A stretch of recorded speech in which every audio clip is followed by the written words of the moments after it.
श्लोक 118. श्रीराम गजेंदू महासंकटी वास पाहे, तया कारणे श्रीहरी धावत आहे. उडी घातली जाहला जीवदानी, नुपेक्षी कदा देव भक्ताभिमानी. श्रीराम देव भक्तांचा कैवारी आहे. तो भक्तांची उपेक्षा करत नाही हे पुन्हा एकदा समर्थ गजेंद्रच्या कथेचा दृष्टांत देऊन समर्थ आपल्याला सांगतायत. ही गजेंद्रची कथा भागवतातल्या 8व्या स्कंदात आलेली आहे. द्रविड देशाचा पांड्यवंशी राजा इंद्रद्युम्न हा एक पराक्रमी आणि शूरवीर राजा होता.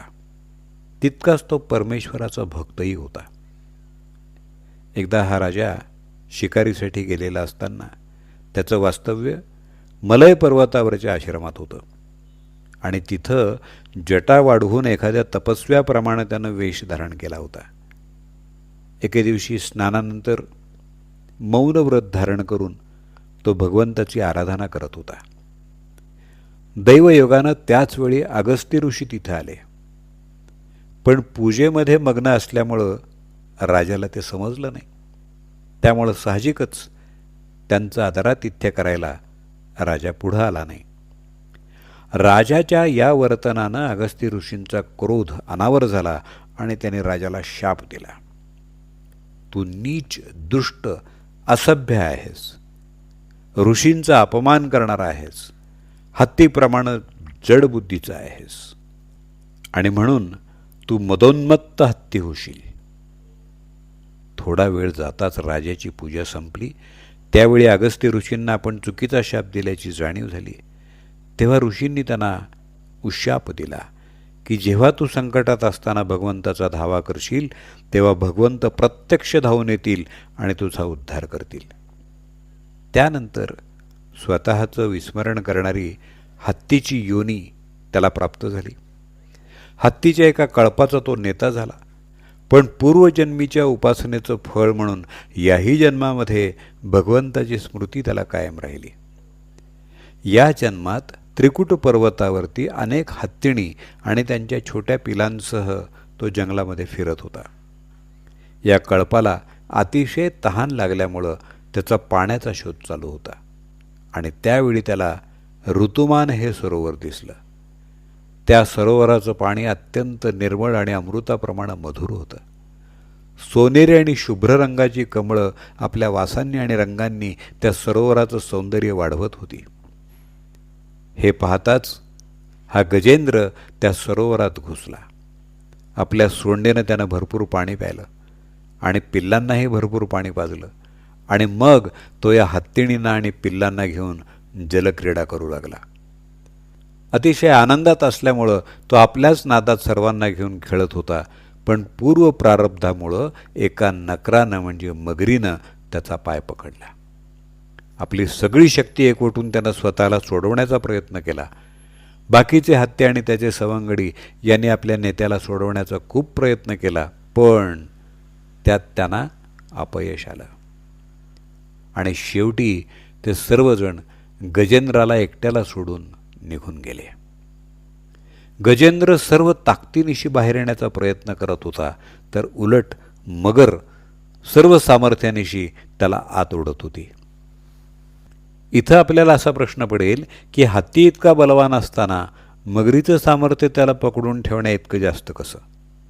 तर याचं कारण असं आहे की जो तो आपल्या भूमीवर श्रेष्ठ असतो. जमिनीवर हत्ती तर पाण्यात मगर श्रेष्ठ आहे. पण हत्ती पाण्यात सापडल्यामुळं मगरीचं श्रेष्ठत्व जास्त ठरलं.